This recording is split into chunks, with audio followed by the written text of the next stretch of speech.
All right, here we are with Kit and Jen. Hello. And Lloyd. Hi, Lloyd. Say hi to the people. Doesn't he look a lot like Kit? Isn't he cute? You know what else is cute in addition to our puppy dogs? Check this out. We've got microflowers. How cool is that? Man, I love the desert in the springtime. How about you, Kit? You love the desert in the springtime? He says, I love the desert all the time. It's not summer. That's what he says. All right, we're going to keep walking, see what else we can find. Strange and interesting things you find in the desert, guys.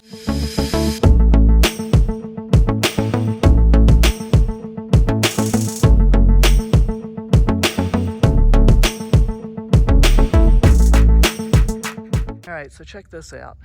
It's a beautiful fifth wheel. Absolutely is, and there's no tow vehicle here, so I don't feel too bad about filming it. But my friend Jen and I have just been walking by. And what did you say to me, Jen, about this? I thought this was perfect, that I wanted a toy hauler because you can drop down the back and then you have an instant porch.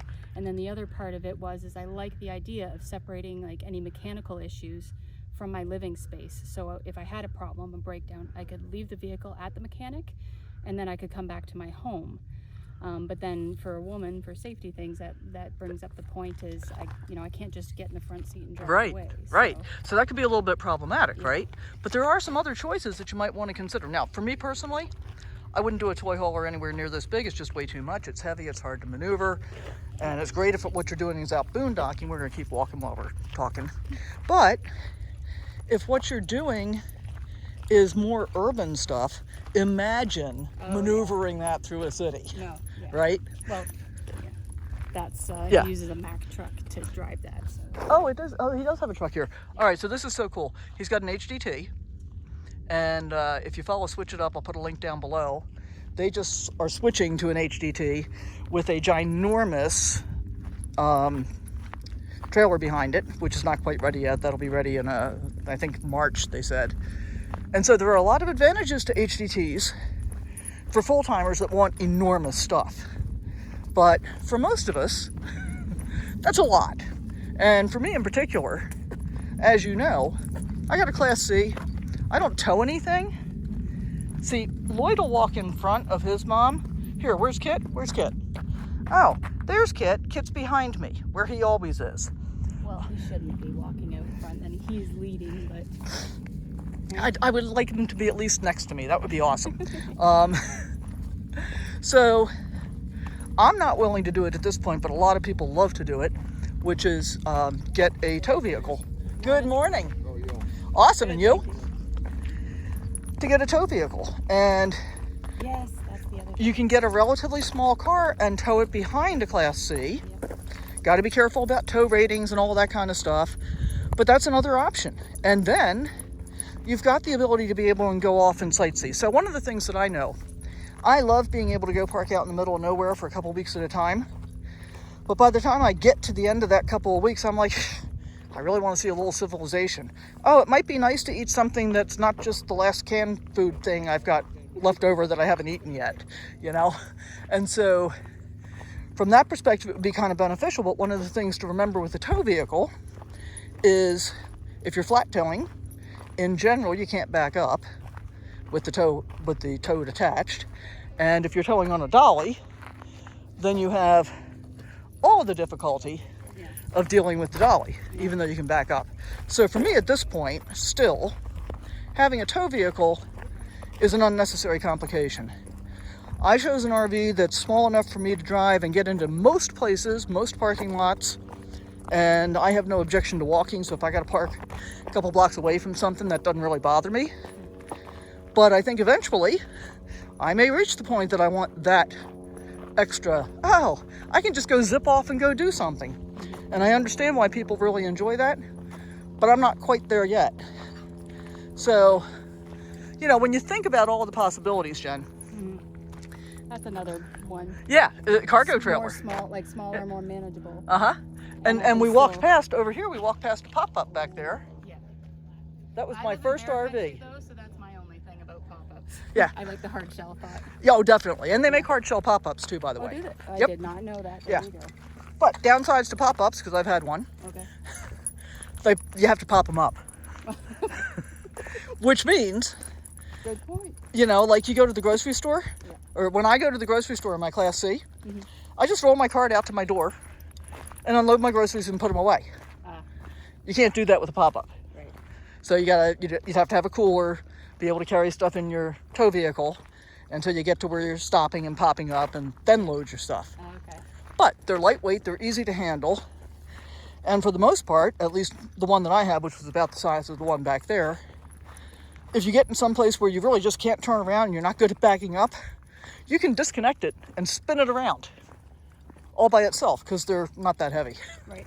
So everything's got its pros and cons. In fact, I did a video at Camping World in August when I was there buying my new rig, and I walked through their entire lot and talked about pros and cons from many of the different styles. And I think I even included pictures of all the RVs I've had since the 90s. Oh, excellent. Yeah, so there you go. So there's a smaller size fifth wheel, right? I mean, I could maybe consider something like that, but I still want the ability to be able to walk up front. I probably will never do a trailer again. Huh. That's what I'm in at the moment. Oh, that's you? Yeah, it's me. Cool. All right. So I can climb into the front. So tell us about your setup. Oh, well, so I have a camping mattress in the back, self-inflating camping mattress, just a single size. I took out the back seats completely. This morning I ended up getting rid of my Dometic portable RV toilet. So I had that going on for a while, but it's just the act of dumping it and then you're carrying things around for 2 or 3 days. And then because it's such a small size, I still have to pay the same dumping fee that a big rig would have. Oh, wow. We should probably get out of the road. So now we're moving into a bucket situation. Come on, bud. Thank you. And I can open it up, you can look inside. Oh, that'd be awesome. Come here, Kit. And then, so what I've done is I left the front seat in because for me it just felt awkward to go through a drive-through and not have a seat there because then they really start peering in. and it mattered. Like, this is the other thing about living this lifestyle is I've learned that, like, if you care what other people think, if you're living in a vehicle, then it starts to... Yeah. Kit, not your house. Not your house, little boy. Come on out. I have 2 Tupperware bins that just have, like, one has cooking stuff, the other has, like, my vitamins that you can see sitting there. I've put his bed on top, and we'll have to go to the other side because there's, like, stuff. A hanging thing there, or maybe even the back. Do you strap him in when he's up there? That's what happens during the day. Oh, yeah. Okay. So you can see it's wrapped around the top. It actually goes through his bed, and then the harness he's wearing at the moment gets hooked in. So he's pretty secure. He's very secure. And not only is he secure, that stuff is secure. Right. Because it will just all go sliding. But, I mean, this is what happens during the day. So this is where I sleep, and everything gets tossed up onto here, and then I have to shove it all to one side. So you're sleeping crossways? I'm sleeping straight through. Oh, okay. And then because I like to have my feet up so that I have some like blood clots and stuff in my legs, so I need to drain. It all goes up on the back. My feet go on the back of the seat. Gotcha. But yeah, I mean, this is the thing, though. So this is why I'm talking about rigs and looking into things because. Now, how long have you been out, Jen? This is 6 months. This is 6 months. And I'm kind of, I would like to be able to stand up when it's raining inside. So, but I have all the, like you do, you get the reflectix. I put black on one side so at night you can't see. Right. But during the day, if I want to reflect. Yeah, no, that makes total sense. So when you think about this after 6 months, how do you feel about the experience overall at this point? It's been good. I like the freedom of it. Like I'm down here in the States. I'm from Canada. So that's been really great. I've gotten to see and do things that I would normally not do.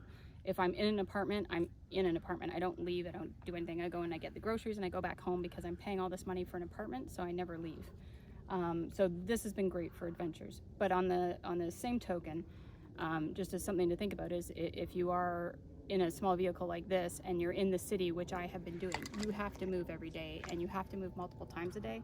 I'm a big supporter or I don't even know the proper word, but you don't want to just park in front of somebody's house and stay there for 3 days. Like, that's a big no-no. I don't leave garbage around. So it's just that kind of thought process is getting in the habit of moving every day and getting comfortable with that because, like I said, I just stayed still for years.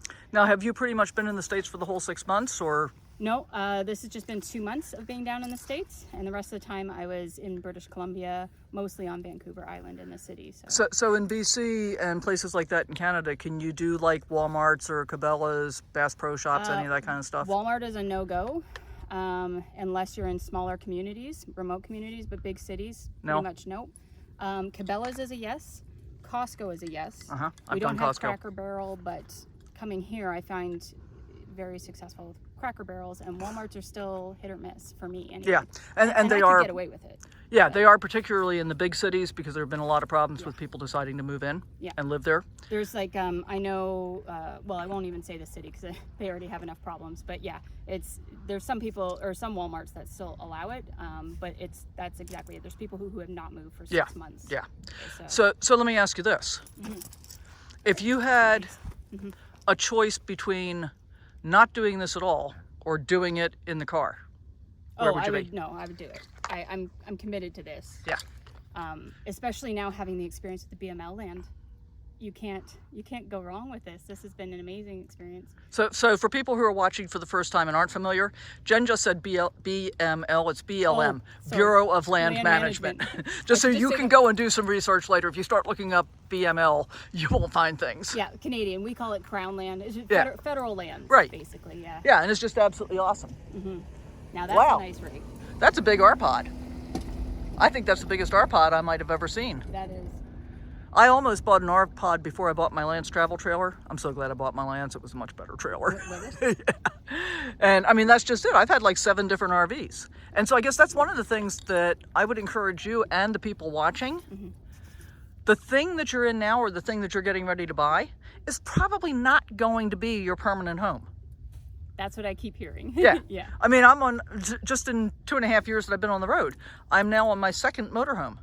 Because when I bought the first one, I didn't intend to be full-time. And once I found out what a mistake it was. But I wasn't going to stop the life, right? Yeah. I was going to start looking for an alternative that actually worked. So I'm really happy with Henry. Yeah. So what else would you say to the people watching if they're thinking about getting out and starting this lifestyle? Oh, you just got to do it. Don't think about it. Perfect. For me, yeah. Perfect. Yeah, action all the way. Because that's the only way you're going to figure it out. Like the first 3 months, I figured out very quickly. Even if I had a tent, like that would be the alternative, like to have it, or the addition, is to have a tent so I can be outside. Right. I'm from a rain climate, so it just wouldn't work because at the end of the day, I'd have to spray that tent down. It would get moldy. There's a few days where you spend in the city. It needs to be wrapped up.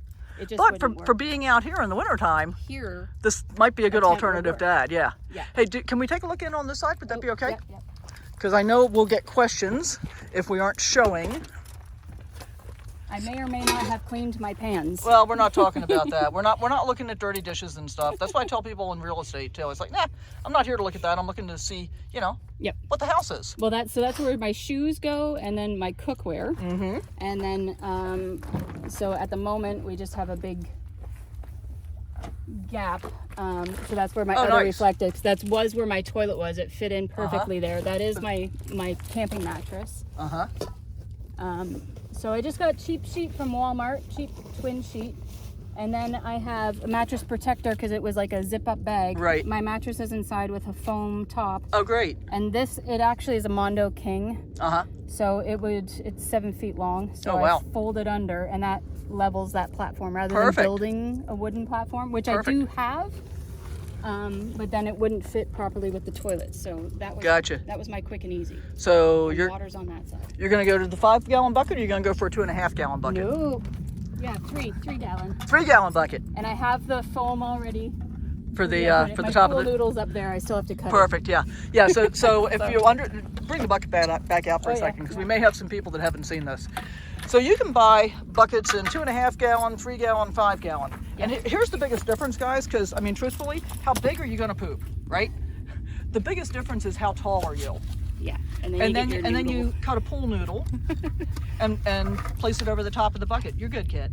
Place it over the top of the bucket like that, so you can sit on it, do your thing. So the real difference is, do you want a 5-gallon bucket or a 2.5 or 3-gallon bucket? How tall are you? Yeah. And the smaller the bucket you can get away with, the better, because it's less storage space you're taking up. Well, again, so being in the car, I very quickly learned I don't want to be carrying things around for 2 or 3 days. Right. Whether it's his poop or my garbage or whatever, right? So I know now that I go past the garbage at least twice a day. I get rid of his poop bags, I get rid of my garbage, so I don't build up with garbage. And just in case you're wondering, that's a brand new clean bucket. Yes. It gets lined. You don't just poop in the bucket, folks. I should get out the bag. I should have said it all up there. No, that's okay. I literally just threw out my Dometic portable toilet that I did have. It was a 2.5 gallon proper RV toilet. And I just dumped it off at the landfill on my way out here. Yeah, they're such a pain to deal with in a Because then small you have- space, especially. Yeah.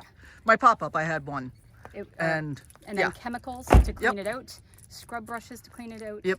And you have to get all the rubber gloves and everything. Yeah. And you're dealing with the dump station itself. It's an unnecessary complication. Yep.